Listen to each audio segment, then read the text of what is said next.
মন্দিনগর গ্রাম। হাতে গোনা কয়েক শত মানুষের বসবাস। শহর থেকে প্রায় ৩০০ কিলোমিটার দূর।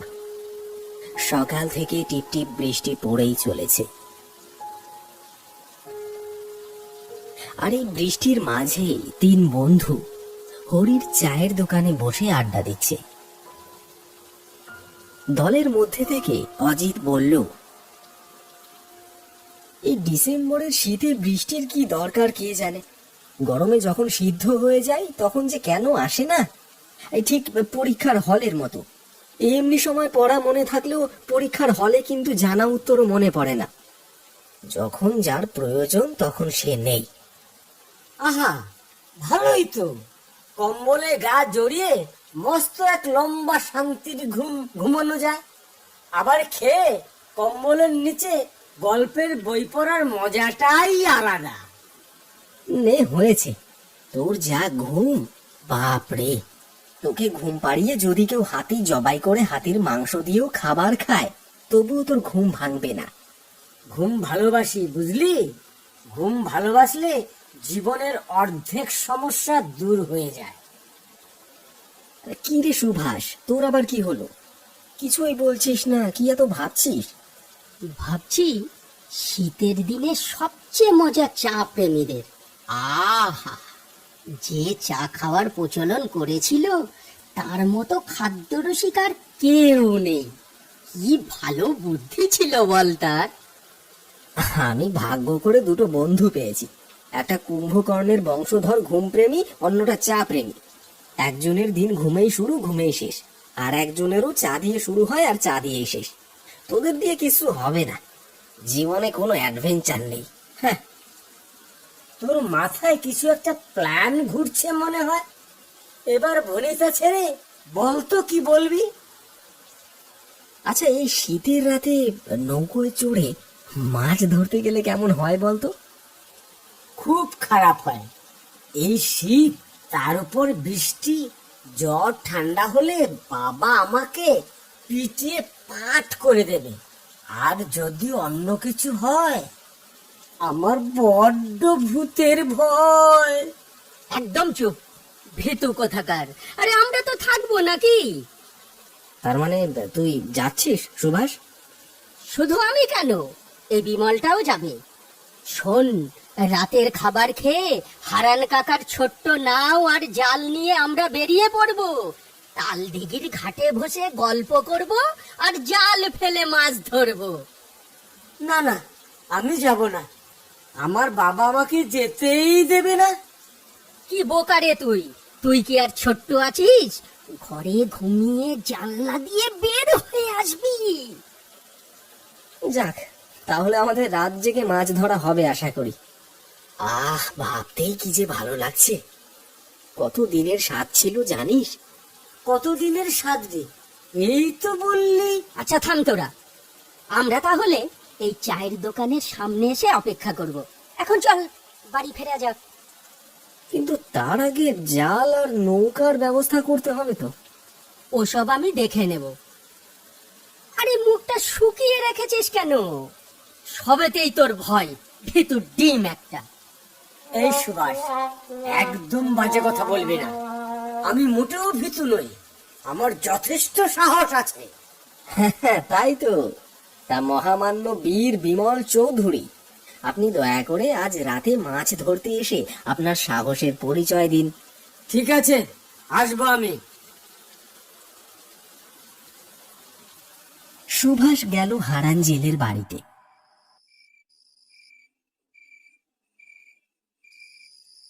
জেলের বয়স হয়েছে। জেলে একটা ঝুপড়ি কুঠিতে একা বসবাস করে। সুভাষ ডাকলো, হারান কাকা, ও হারান কাকা, তুমি কি ঘরে আছো? আরে ও হারান কাকা, তুমি কি বাড়িতে আছো? শুনতে পারছো? কে রে এত রাতে? আয় আয়, ভেতরে আয়।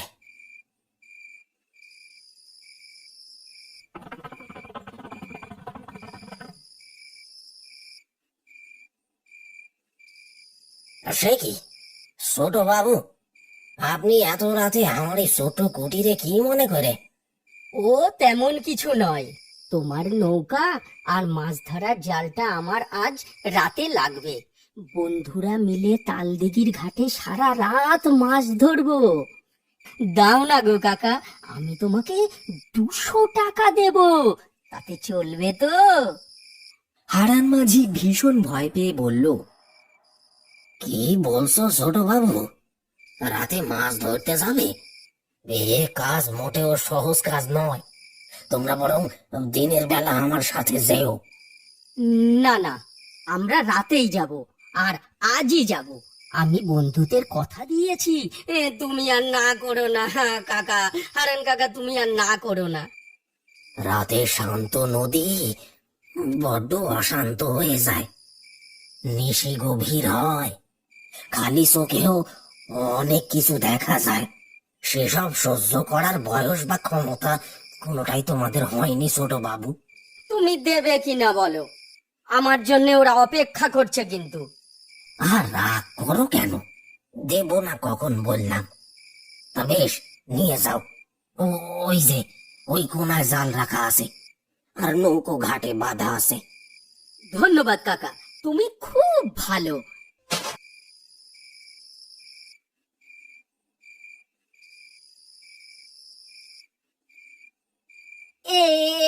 এই নাও টাকা, এটা তোমার ভাড়া। আসি তাহলে। না না ছোট বাবু, টাকা লাগবে না। তবে তুমি এই এই কালো সুতোটা তোমার হাতে বেঁধে নাও। কোনো বিপদ তোমাকে ছুঁতে পারবে না। কালো সুতো কি করে বিপদ আটকাবে? আচ্ছা, অমন ভয় পেও না। তোমার বন্ধুদেরও পরিয়ে দিও। আচ্ছা ঠিক আছে কাকা।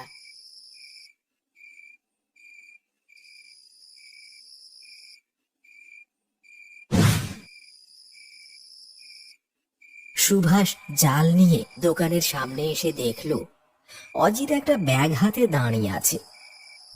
সুভাষকে আসতে দেখে অজিত বলল, এতক্ষণে তোর আসার সময় হলো? কখন থেকে অপেক্ষা করছি, ভাবছিলাম তখন এমনি আসবি বলেছিলি বোধহয়। এই শোন শোন, এই সুভাষ চৌধুরীর কথার দাম আছে। এত বড় একটা ব্যাগ কেন রে তোর হাতে? বারে, রাত জেগে কত কষ্ট করে মাছ ধরবো, আর খিদে পাবে না? খাবার এনেছি, খাবার। একটা ছোটখাটো বনভোজনও হয়ে যাবে। তা বেশ বলেছিস, কিন্তু বিমলটা কোথায়? ও না এলে কিন্তু কাল থেকে ওর সাথে কোনো কথা বলবো না। তারা কথা বলতে বলতে এদিকে বিমল এসে হাজির। বিমলের চেহারায় বেশ ভয় দেখা যাচ্ছে। অজিত বলল, কিরে, তুই না সাহসী? তাড়াতাড়ি চলে আয়। তোর হাতে ওটা কালো সুতো? কালো সুতো কেন পরেছিস? হারান কাকা দিয়েছে, কাল সকাল অবধি এটা হাতেই রাখতে হবে। আমি কথা দিয়েছি ওনাকে, উনি তোদের জন্যও দিয়েছে। তোরা কি নিবি? হ্যাঁ দে। আমি শুনেছি কালো সুতো থাকলে বিপদ আসবে না। কালো সুতোয় যদি বিপদ আটকে দিত তাহলে মানুষ বিপদেই পড়তো না। এসব হচ্ছে মানুষের মনের অন্ধবিশ্বাস। সে যা হোক, আমাকে আমাকে ওটা দে তো সুভাষ, আমি হাতে পরে নেই। তুই বাবা থাকবি কেন? নে পড়ে নে অজিত। চল যাওয়া যাক।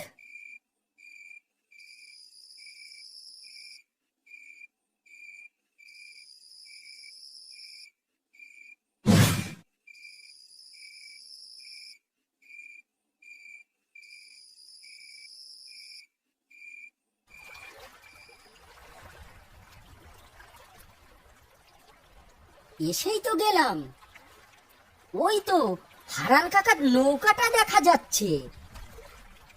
চারিদিকে ভীষণ অন্ধকার, কলকল করে নদীর জলের শব্দ বয়ে আসছে। চারিদিকে পরিবেশটি বেশ ভয়ানক।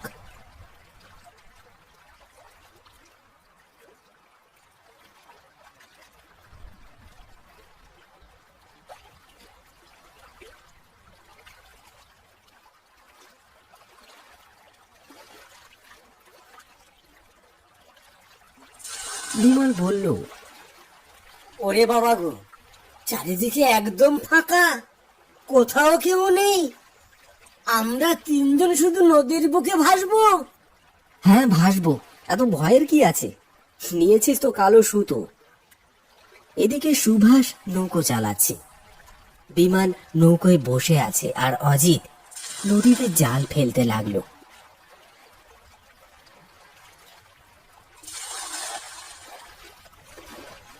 কিরে, মাছ পেলি? এদিকটায় একদম মাছ নেই মনে হচ্ছে। 10-12 বার জাল ফেললাম, একটা মাছও তো উঠলো না। কি করা যায় বলতো? একটু এগোলেই ওরা মন্দিরের ঘাট আছে, ওদিকটা একটু গিয়ে দেখবি নাকি? না, একদম নয়, ওদিকটায় কত কথা শোনা যায়। ওদিকে যাস না, দয়া করে ওদিকে যাস না। মাছের কি খুব দরকার? আজ আর মাছ হবে না, চল বাড়ি ফিরে যাই। আরে থাম তো তুই, পরে তো বলবি আমি মাছ ধরতে জানি না। দেখিস, সবচেয়ে বড় মাছ আমি তুলে দেখাবো। সুভাষ, চল পোড়া শ্মশান ঘাটের দিকেই যাই। যাস না, চল বাড়ি ফিরে যাই। আরে ভয় কেন পাচ্ছিস? আমরা তো আছি, চল তাড়াতাড়ি। তারা পোড়া শ্মশান ঘাটের উদ্দেশ্যে রওনা হলো। এই পোড়া শ্মশান ঘিরে অনেক ভয়ঙ্কর ঘটনা রয়েছে, কিন্তু তারা তাদের ভয়কে দূরে রেখে শ্মশান ঘাটের উদ্দেশ্যে রওনা হলো। চারিদিকে শেয়ালগুলো আজ যেন একটু বেশি ভয়ঙ্কর ভাবে ডাকছে। ভয়ঙ্কর আলো আধারিতে পরিবেশটা যেন বেশ ভীতিকর। বিমল বলল, শিয়ালগুলো এমন ভয়ঙ্কর ভাবে ডাকে। দেখ, আমি আগেই বলেছিলাম এদিকটায় আসিস না, তোরা আমার কোনো কথাই শুনলি না। চারপাশটা দেখ, কি ভয়ঙ্কর। সত্যি রে অজিত, এ চারপাশে কেমন না গা ছমছম করছে। অজিত চল এখান থেকে ফিরে যাই। আহ, একটু অপেক্ষা কর, এসেছি যখন কয়েকবার জালটা নদীতে ফেলি।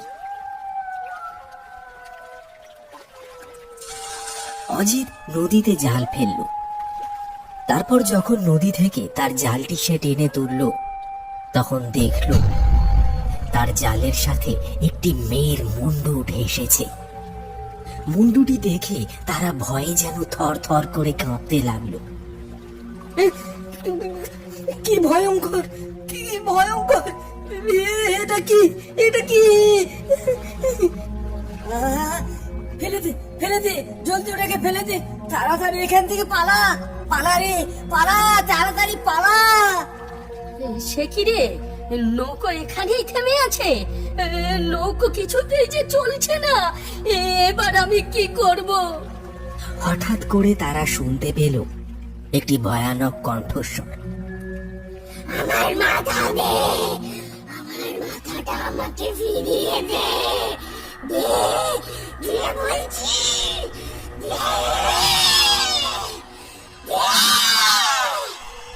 নয়তো তোকে শেষ করে ফেলবো, দে, দে, দে। কি কি হচ্ছে সব, কি হচ্ছে? তারা ভালো করে তাকিয়ে দেখল, নদীর পাড়ে একজন সাদা শাড়ি পরা মেয়ে দাঁড়িয়ে আছে। কিন্তু ভয়ের ব্যাপারটা হলো মেয়েটির মাথা নেই। এটি দেখে তারা তিনজনে সঙ্গে সঙ্গে জলে ঝাঁপ দিয়ে সাঁতার কেটে নদী পার হচ্ছিল। ঠিক তখনই তারা আবার শুনতে পায়, আমার মাথা, আমার মাথাটা আমাকে ফিরিয়ে দে বলছি, দে, দে বলছি।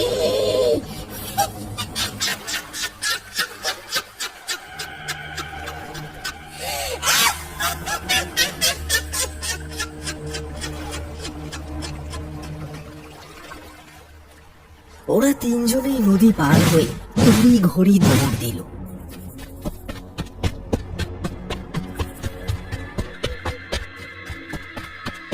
দৌড়তে দৌড়তে তারা একসময় লক্ষ্য করলো তাদের সামনে একটি বাড়িতে আলো জ্বলছে। বাড়িটি দেখে তাদের মনে কিছুটা সাহস এলো। ভয়ে ভয়ে ওরা তিনজন বাড়ির দরজায় নক করলো।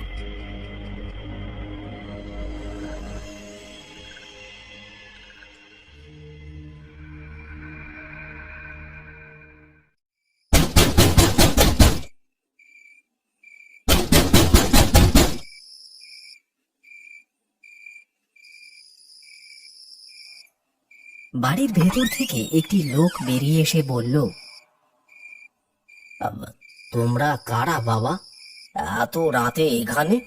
ওরা ওদের সাথে ঘটে যাওয়া ঘটনাটা সম্পূর্ণ খুলে বলল।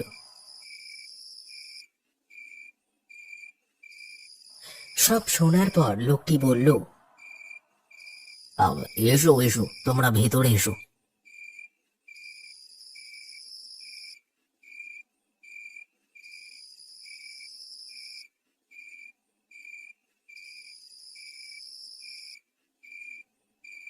তা বেশ কিছুদিন আগের কথা। পোড়া শ্মশানের পাশে একটা মেয়ের মৃতদেহ গলা কাটা অবস্থায় পাওয়া যায়। অনেক খুঁজেও লাশটির মাথা পাওয়া যায়নি। গ্রামের লোকেরা মেয়েটির সৎকার করলেও তার মাথার আত্মা আজও ঘুরে বেড়াচ্ছে। ভাগ্যের ফেরে তোমরা বেঁচে ফিরেছ, আর কখনো এমন রাতে ভুলেও বের হবে না। বিপদ হতে হতে আজ বেঁচেছ, কিন্তু কাল বাঁচবে তার কি কোনো নিশ্চয়তা আছে? তোমরা এখানেই বিশ্রাম নাও, কাল সকালে চলে যেও। অজিত বলল, কিন্তু মেয়েটি কে ছিল সেটি কি জানা যায়নি? মেয়েটির বাড়ি কোথায়, মেয়েটির নাম কি, তা কেউ জানে না। যারাই রাতে শ্মশানের পাশে গিয়েছে তাদের প্রায় সকলেই সেই মাথা কাটা মেয়েটিকে দেখতে পেয়েছে, আর ভয়ঙ্কর পরিস্থিতির সম্মুখীন হয়েছে। এরপরে ওরা তিন বন্ধু সেই রাতটি সেখানেই কাটিয়ে দিল। সকাল হলে পর তারা আবার তাদের বাড়ি ফিরে আসে।